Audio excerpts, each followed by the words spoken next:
Hey, what's up? I'm Adam with Aerial Motion Photography, and in this video I'm going to be doing some comparing, contrasting, some reminiscing, some recalling, and some reviewing of the DJI Mini 2 and the Mavic Air 2. I know it's almost Christmas time and this might be on your list, or maybe you're thinking about getting a drone for Christmas, and these are two of the hottest drones, and I hope that I can help you guys decide which one will be best for you or the person that you are giving the drone to. I want to make a quick disclaimer is if you're in the position where you can afford to give this drone or ask for it on your list, you are very fortunate and blessed, and you cannot go wrong with either drone. And just remember how fortunate and lucky you are to actually have this on your list. But let's get into the video. Why you guys clicked on this video is because you need help deciding which drone you should get. And I really hope this video is more educational or entertaining than going on DJI.com and looking at the specs on paper, because it's hard to know what those numbers actually mean, and in the real world how important those numbers are. Let's get into the Mini 2, and the biggest selling point for the Mini is its size, hence the name Mini. But not just because it's smaller, it's because of how much it weighs. And the Mini 2 is less than 250 grams, and that's a big deal in the drone world. And if you're not sure why, this is a very important thing. Okay, so in some countries you have to have register your drones, take tests, or have licenses for drones that are over 250 grams. And where I live in the United States, you have to register the bigger drones. So if you get a Mini 2, you can fly that without getting it registered, and I think that's one of the biggest selling points for this drone. Let's get into the camera specs. Okay, both of these drones are putting out 4K quality. The Mini 2 is putting out 4K at 30 frames per second, and then the Mavic Air 2 is doing it at 60 frames per second. And you may wonder, why do you want more frames per second? I just spit when I was saying that. It's because if you want to start slowing things down, when you have a higher frame rate, you can slow things down and then you don't lose the video quality. So that is one of the big pluses, and I really like that about the Mavic Air 2. Also, when you get into photos, both of these can take both JPEG and RAW photos, and that is also spectacular. With a RAW photo, it just gives you like all the information. So the files are bigger and they take up more space, but you can also do a lot more with the photos, especially like in highlights and the shadows. And I've noticed you can really bring out the sky a lot better with these RAW photos. So both of them are putting out RAW photos, and this is doing 12 megapixels, and then the Mavic Air 2 can take 48 megapixel photos, and that is also pretty mind-blowing. The Mavic 2 Pro is putting out 20 megapixels, so this is doing 48. It's not fully apples to apples because the sensor size is a lot bigger in the Mavic 2 Pro, but it's just crazy to think the resolution and also the size. This can do photos, I think they're like 111 inches wide, which is insane. And I took one of the, I'm going to self-proclaim it, the best photo I've ever taken, and I took that with my Mavic Air 2, and I did it in RAW with the 48, and I'm really looking forward to getting this thing printed or blowing it up, and I'm really happy that I took it on this drone because it gives me the options of printing it, keeping that quality, and just the overall size. If you're just using the drone for normal life, social media, 12 megapixel is just fine. So don't worry that you have to get the Mavic Air 2 if you want to take good photos or post them, because really 12 megapixels is totally fine. And this drone also takes 12 megapixel photos, but it just has the option to take the 48. Alright, for me, and I think for a lot of people out there, crashing your drone is on the top of your list of things you do not want to do. So I think this is one of the most important features that sets these two drones apart. The Mini does not have any avoidance sensors. It only has the downward sensor. The Mavic Air 2 has front and back sensors. So what does that mean? The Mavic Air 2 will stop if it's going to hit anything from the front or if it's going to hit anything from the back. The Mini 2 will just fly into whatever it is because it does not have any sensors to stop it. So to me, that is just I don't know, I crash a lot of drones, so this is a no-brainer to go for the sensors. But if you're careful and things like that, you don't need the sensors, but it only takes one crash to like total your drone. Here's the pro tip, and I think if you only take one thing away from this video, it is you should buy the DJI Care Refresh, no matter what drone you buy. And what that is it's optional insurance, and it provides 2 replacements of the drone. Okay, let's talk battery life. Both of these drones are putting out big time battery numbers, over 30 minutes per flight. The Mavic Air 2 can fly a couple minutes longer, and I've noticed personally that if you're in sports mode and really jamming around, I feel like you can fly longer with the Mavic Air 2. That's just personal experience. I don't have any scientific data to back that up, but here's another demonstration. Look at the size difference of the battery. So this is the Mavic Air 2, this is the Mini 2, and this is one reason why the Mini 2 can be better for traveling. Just everything's a lot smaller. But again, obviously, it's called the Mini and it weighs a lot less. So battery life, really good, both 30 minutes. It's kind of a wash in that category. Next category would be the controller battery life and just the controller connection. So they both actually use the same controller.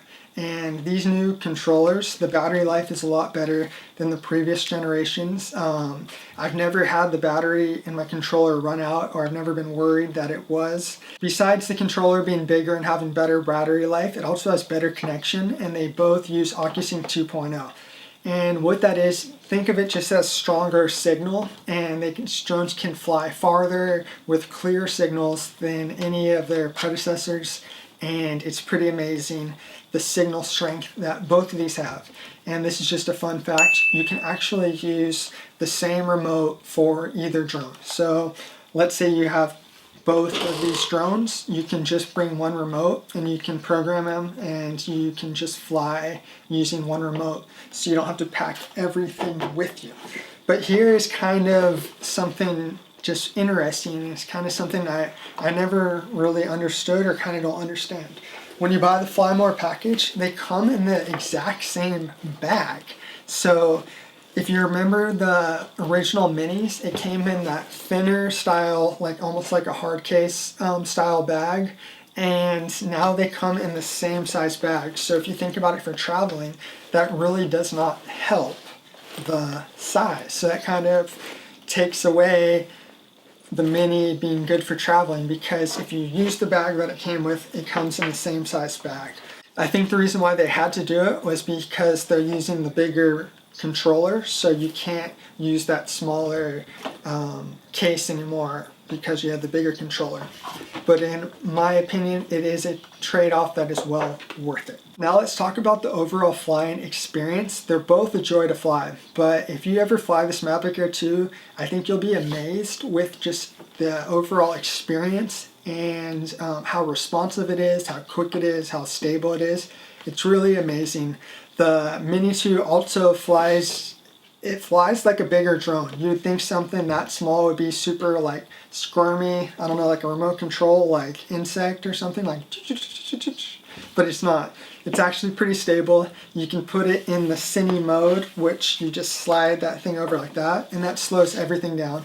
Both these drones you can put in it. It's like a tripod cine mode, and it's pretty freaking cool how stable that little drone can be. In my opinion, the Mavic Air 2 wins in the overall flying experience and also how it performs in wind. Okay, so both of these drones claim that they can fly in the same amount of wind, level 5 wind conditions. And I have been amazed with how they've flown, especially the Mini. But I did fly in some super windy conditions. I'm thinking it was around 25 to 30 miles an hour, and I was flying really high. I'm not going to say how high I was flying because a lot of people like to put in the comments that that's too many feet, too tall. You're not supposed to do that, and I agree.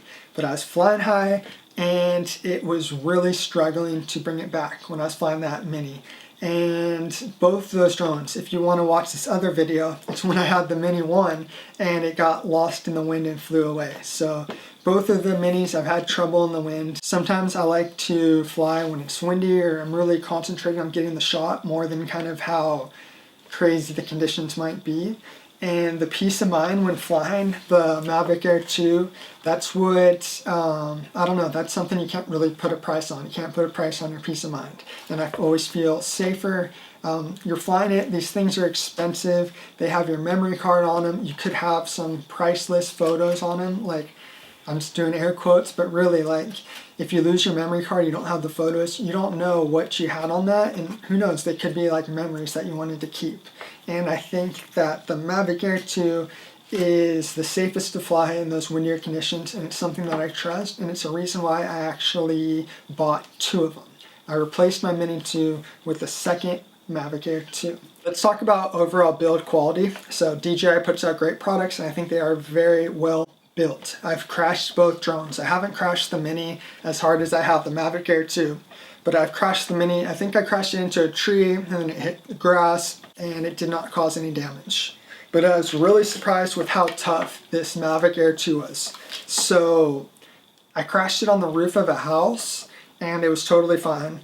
But this is something that I'm still amazed by. Okay, so it was the election night of the US presidential election, and I was driving and there's like a super good sunset. And I was going to my family's to watch it on TV. So I pulled over to take some pictures of the sunset, and I ended up crashing it into a palm tree. And it didn't just like crash into a palm tree, it fell down. It crashed into the palm tree and got stuck. And it was really high up there. There was no way that it was coming out. I tried to spin the props to try to like weed whack its way out, and since it was stuck and on an angle, it wasn't allowing the props to move, and I ended up leaving it there, and then it stayed up there for like 3 or 4 days, and I would drive by it and it was always stuck up there. And it was at a shopping center, so it wasn't like a tree where I could like be with my friends and like throw stuff in the air and try to knock it down. So I made a video on this drone retrieval unit. I didn't invent this thing, but I made a video on how it works, and it's basically like a rocket launcher slingshot that you can make, and it can help get drones down. So if you click this video up here, this can be pretty handy if you get a drone for Christmas and you accidentally get it stuck somewhere. But let's get back to this build quality. So I got stuck in a palm tree. It was up there for a few days, and then one of the days it was raining. So this thing was stuck in a palm tree, raining, and I was just hoping that it would just come down somehow. Because with the DJI insurance, all you have to do is have the actual drone, you send it off and they'll replace it.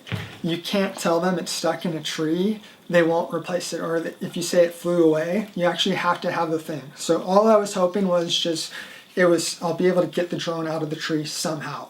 And so I think it was like the 4th day, it was pouring rain driving by, and I go and I'm like looking in the tree and I just see something gray right underneath the palm tree, and it was just laying down next to the palm tree. And the only thing that was wrong with it was it broke this leg right here.